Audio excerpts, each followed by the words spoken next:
Good day, students, teachers, and colleagues. My name is Shirley Gordon.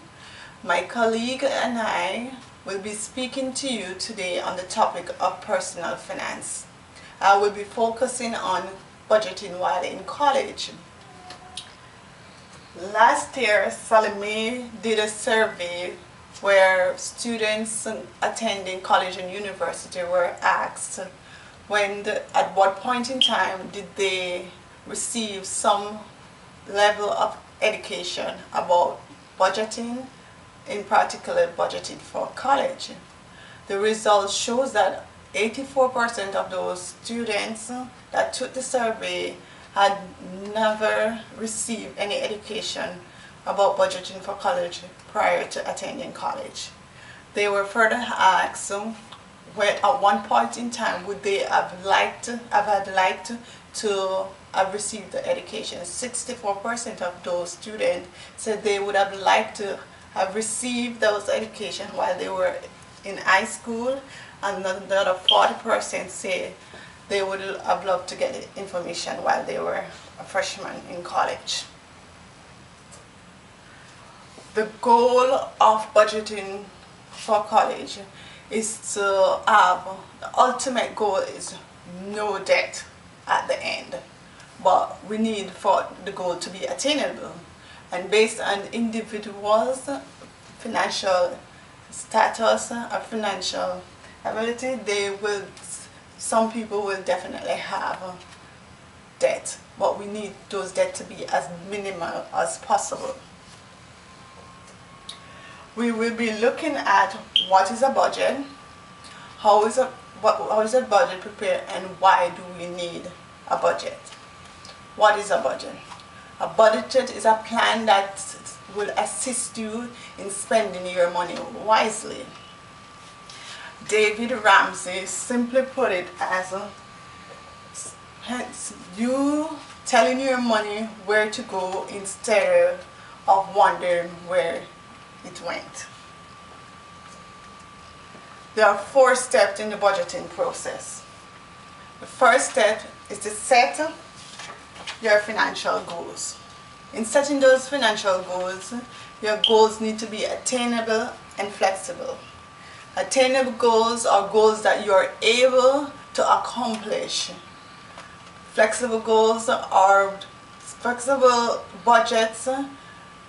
You are able to make the necessary adjustment and changes to that budget as needed to maintain the attainability of those goals. The second step is assessing your finance. In assessing your finance, you need to know what are your assets and what are your incomes.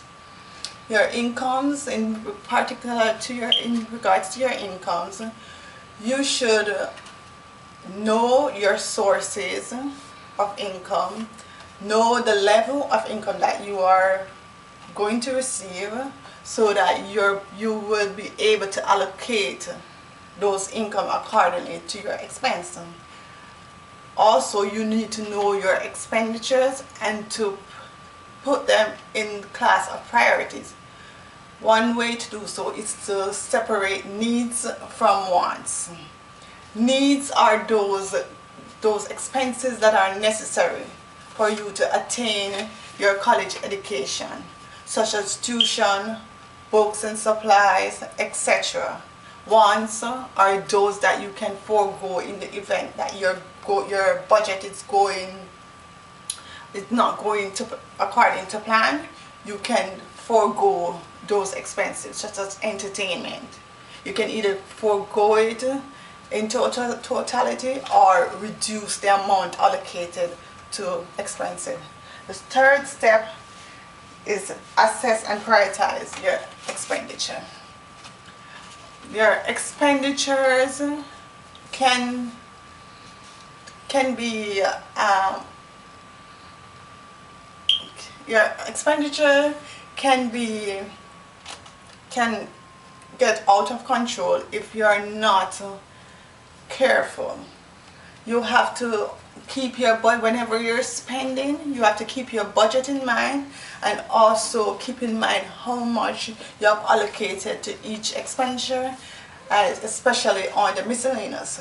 Miscellaneous is so vague, you may be tempted to put anything under there that was not itemized in the budget. The fourth step is to develop positive habits and skills. In developing positive habits and skills, you will definitely be able to stick to your budget. After a period of following those budgets, revising those budgets according to what is taking place in each semester, those skills will be developed and improved. It is also advisable that you do your budget based on each semester, or you can do it based on the school year. In doing so, you are able to make the necessary changes for the following year's budget. Items that will be considered in your budget. There are two classes of items: incomes and expenditure. Under your income section of the budget, you will be looking at the sources of revenue. Different sources of revenue could be financial aid. It could be college funds that maybe your parents or grandparents had set aside for your college education. It could be in the form of a loan or a scholarship. It is advisable that you speak to the financial aid department for the school that you're attending or will be attending, so that they could advise you on your different options for receiving those revenue. They can give you websites, advice of different scholarships that are available. They can also explain the different types of loan. There are two types of federal loan: subsidized and unsubsidized loan. It is advisable that if you decide to take a loan, you take the subsidized loan, because with the subsidized loan, the government will pay the interest on those loans while you are in school, and also for the first 6 months after you graduate from college or university, which is called the grace period. The unsubsidized loan, those interests that is incurred annual will be capitalized, meaning that those interests will be added to the principal, and you, at the end of the day, you will be paying interest on top of interest, which will increase your debt in the form of loan. Then we also, in the budget, there is expenditure. The expenditures that you will incur will be tuition, books and supplies, accommodation, transportation, entertainment, etc. But in those expenditures should be prioritized. We know that tuition, books and supplies, we definitely need to pay for those, and they should be the first thing that is included in the budget.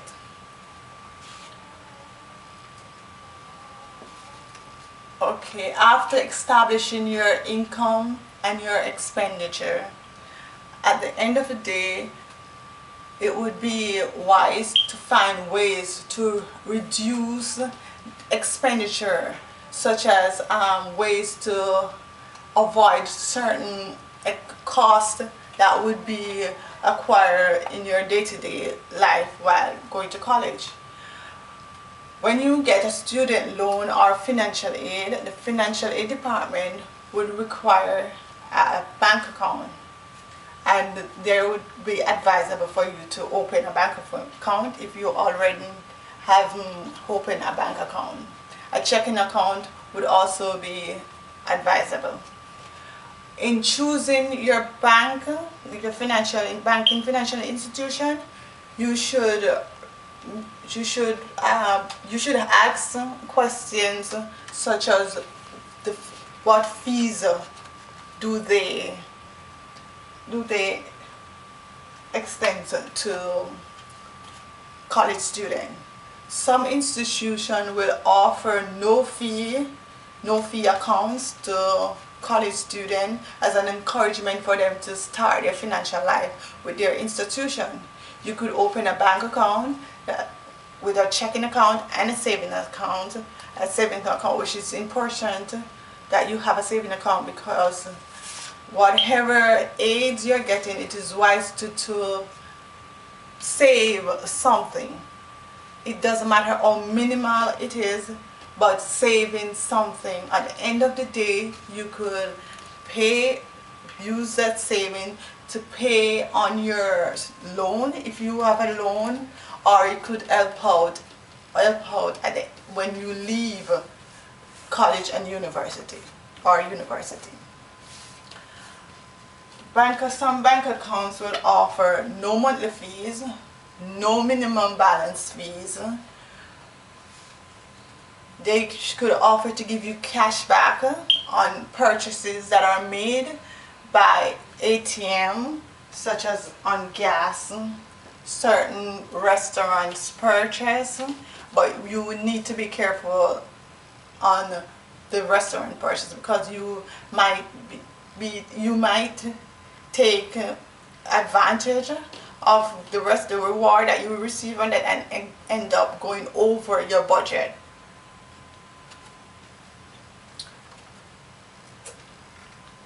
Types of personal checking account.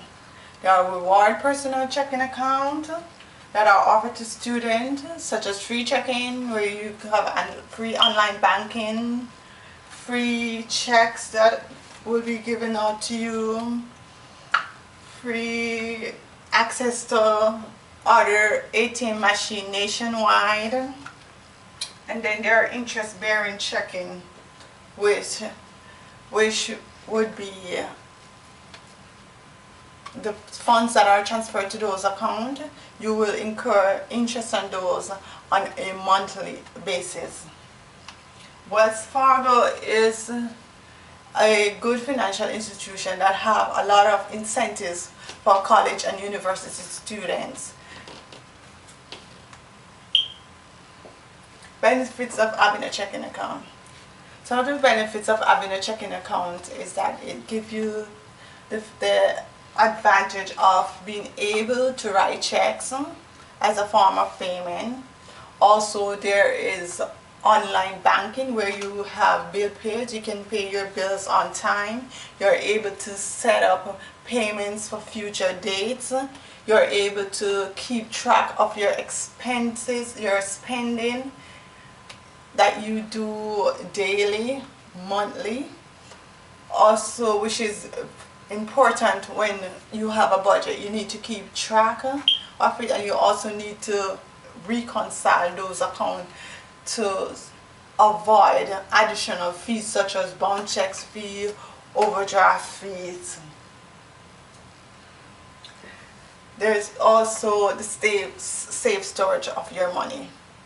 In the safe storage of your money, your money is insured by the federal government in the case of any events of the financial institution in losing your money. You will be covered by the government to receive a percentage back of the government. Online banking it's very convenient for us because it's offered you going into the financial institution on a regular basis. You get things done soon. Maintaining a checking account, you have to balance those checking accounts. You have to keep track of when the payments have gone out, when income comes in order to not go overdraft. Avoiding those fees, that's when you need to reconcile your accounts. Bounce check fee goes up as much as $27, and you may be asked to pay the fee for the merchants also, which can run an additional $25. Those are funds that you should avoid in incurring at all times, because those are funds that you have not included in your budget. Finally, you are in charge of your budget. You are in charge of your financial health. And in doing so, you must be conscious at all time of your spending. Try to develop good habits of keeping account of your finances. At the end of the day, with those habits in place, you will be able to attain your goal of no debt or minimal debt as possible.